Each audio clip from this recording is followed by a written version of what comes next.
house. My name is Carol Miners, and I will be one of your tour guides today.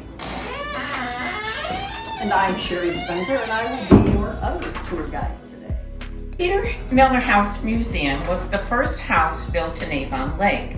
We're going to go a little further back in history to Peter's father, named Adam Miller.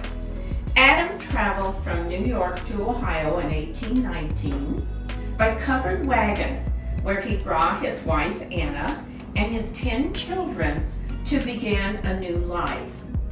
Now, Adam built a log cabin somewhere on this property, but we're not sure exactly where.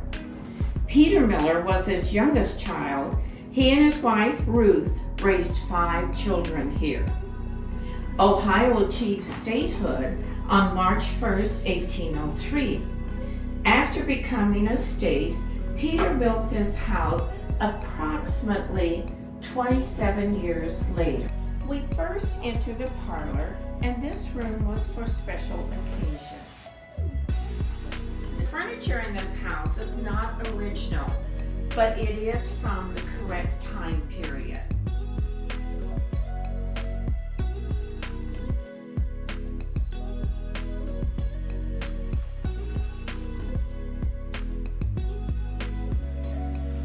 The donated pump organ is from 1885. The organ was played, let me see how it is here. The organ is played by taking your feet and pumping the air. Another corner is the walnut desk, and it's from approximately 1875. The chair next to it is also walnut. We also have on display a velvet couch, and this is from the 1870 time period. The oval table underneath the window is called a treaty table from 1880.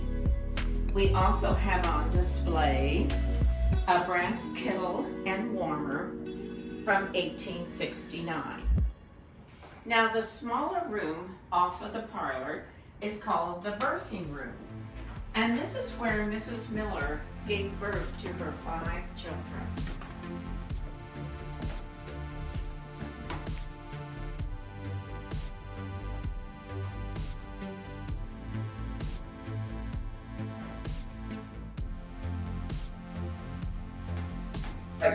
Come on into the birthing room and take a look. In here, you'll see several old items, some of which are some baby clothes that are hanging along the wall. A little crib. This would have been later in time, but this is a little cradle that was handmade by one of Avon Lake's early settlers for their descendants. And if you notice, it's not a real smooth ride, a little bit bumpy for a baby. An old baby stroller. Don't know the exact year on that, but it's definitely an old one. And stepping on out, I'll show you a picture of a group of folks here in Avon Lake standing along the edge of our lake on what you might consider a beach. And if you take a look at what they are wearing, they're all wearing black and white clothes. White clothes very popular in the summer because it kept them a little bit cooler. Also notice their shoes. If you were to look up close at one of those, look like this, or like that. Not something you would probably see any of us wearing to the beach today. Over here we got some of the white clothes that they would have worn in the summertime. And this little hat would have been for a child. It's called a boater hat. Very popular, very early 1900s. And over here we have a boater hat that would have been worn by an adult. Both men and women wore these, but the women might have had a veil, not the men. Before we leave this room, take a good look at those curtains, because when we go into the next room, we're going to tell you something very special about them. keeping room. First thing you'll probably notice is it has another front door. And yes, houses of this era did have two front doors, so that you had one door for the family to come in with their muddy boots and their muddy selves after spending a day in the farm. And then the other side was for company, so that they would come in and keep that room neat and clean. In the corner here we have a spinning wheel. And remember we told you there was something special about the curtains in the other room, and it's this. Those curtains were made on this spinning wheel by some ladies who actually knew how to spin, and with this spinning wheel they created those, and we were able to hang them in the front room.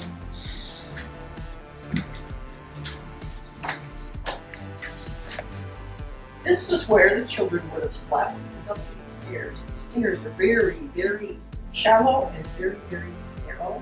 People of that era were small. They were short. They were tiny. And for the little children to go up there, it wasn't a big problem, but it is now. So we won't be okay. This is where the whole family would have slept on colder days, because that way they could share body warmth and they could all have the benefit of a fireplace to keep them warm. Right here, this little door is where they would store their firewood that they would use for the fireplace. As Sherry said, this fireplace was used for heating and cooking. It is made of walnut, and this is where they did their cooking. They would put it over the fire and cook it and take it off the fire when necessary. They also used bellows, and this would start the fire and also keep it going. They had a fire going pretty much day and night all the time. The next item in our room is called a dry sink, as this house had no running water or plumbing. And so they had a pump outside, and they would bring it in by the bucket load whenever they needed to use it. These were the candle molds that they used to make their own candles. This was a coffee grinder where they would put their beans in and then grind them, and it would come out in the little drawer. Also we have here is a butter churn. The butter churn is from the 1850 time period. Off of the keeping room, we have another little room that we're going to show you now, and it was the pantry. First thing you're probably going to notice is this very, very large spinning wheel, and this was called a walking spinning wheel. And it had to be used outside because of its size and because it took more than one person to be able to use this piece of equipment. Here we have a drying rack, and this is where they would have hung their different herbs once they were picked to dry that they would be able to use later on for cooking. And then behind me, you will see a variety of items that were used during their daily life. Another cooking implement. Then they could have extended that over a fire.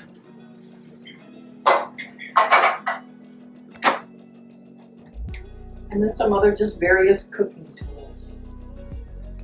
Another feature here in our room, this is called a step back cupboard. It is made from Ohio chestnut. It is in two different parts, and the top part is step back, and that's its name. We also have here some molds for shoes. Once in a while, a cobbler would come around and knock on your door and ask, does anyone here need a new pair of shoes? And then he would come in and he would hold these molds up to your feet to try and get the size that was needed for you.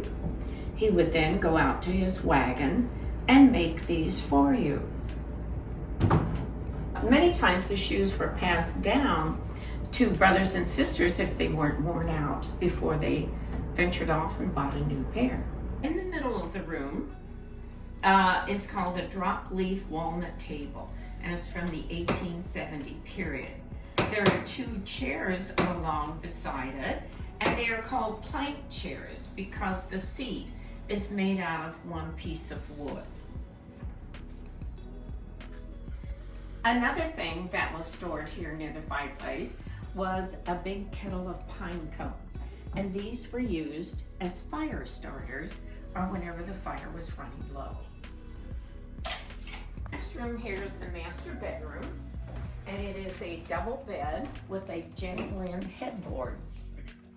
As you can see, their mattress is made out of rope, and they also had to make their own mattress here, which was filled with straw. Every once in a while, the rope would become loose and you would roll to the middle. So in order to have a good night's sleep, they would get out and stretch the ropes to make it tighter. Thus we have the saying, sleep tight. Don't let the bed bugs bite. There were no closets in here. They either kept them in a trunk or they used a hook on the wall to store their clothes. More than likely, they only had 1 or 2 changes of clothes. And on this model, we have a vintage blouse and something called a crinoline. And this is what would have gone underneath a lady's skirt and would make her skirt stand out wider. And these were somewhat flexible. You could take them on and off like this. Just drop down, and the skirt would flare out. Every bedroom in the house had a chamber pot that was stored underneath the bed. Now, this was in case you needed to use the restroom during the middle of the night. It was not safe to go out at the outhouse because there were bears and wolves and coyotes outside. So when you used it, it was stored back under the bed. The next morning, every morning, it had to be emptied and cleaned for the next night, and more than likely, it was a job of one of the children in order to get that done. Originally, the Peter Miller house ended right there, but an annex was later added to connect the house to the root cellar, which is over here. Hanging on the wall here in the annex is a picture of Peter Miller climbing a tree. And the Peter Miller story is actually a historic and well-known story. Peter Miller, the youngest son of the Miller children, was helping a farmer in Sheffield Lake. At the end of the day, he was coming home after doing his work, crossing through woods which were very swampy, and encountered a bear. The bear was a mother, had come with her, and was not happy to meet up with Peter. So Peter, seeing the bear come after him, quickly climbed up a tree, which was not a smart thing to do because bears can also climb trees. So Mama Bear went up after Peter. Peter is above him on a branch, had on a pair of boots, and with one of his booted feet, he kicked Mama Bear on the head, trying to knock her down out of the tree so that he could escape. She didn't fall, and she only was angered by Peter kicking her, and so she bit into his foot and pulled off his boot. Then with his other booted foot, he tried one more time, kicked Mama Bear in the head again, and again, it didn't work. She got angered again and bit into his other foot. Now Peter, desperate to get away from her, tried one last attempt, kicked her, she lost her balance, she fell to the ground, as did Peter. She took off in one direction and he took off in the other. He ran back to Sheffield Lake and was hiding behind a farmer's barn. His father and a group of men who went looking for him when he didn't return after his workday eventually found him. The farmer had located him behind the barn, covered with mud and his feet very bloodied and mangled. They took Peter in, they cleaned him up, they put him in bed, and it was more than 6 months later before Peter could successfully walk upon his poor injured feet again. The Peter Miller story was added into one of the early readers, and children for years after that read the story of Peter Miller and the bear. Root cellar. And now originally it had a dirt floor. And this is where the family, after they harvested their fruits and vegetables during the fall, they would bring them in here and bury them in the dirt. And this would keep them until they were ready to use them during the winter for cooking. As you can see, the bricks here are the original bricks in this house, and they came from the Elyria brick factory at that time. In the corner, we also have a Christmas tree with all of the latest gadgets of that time that they used on there.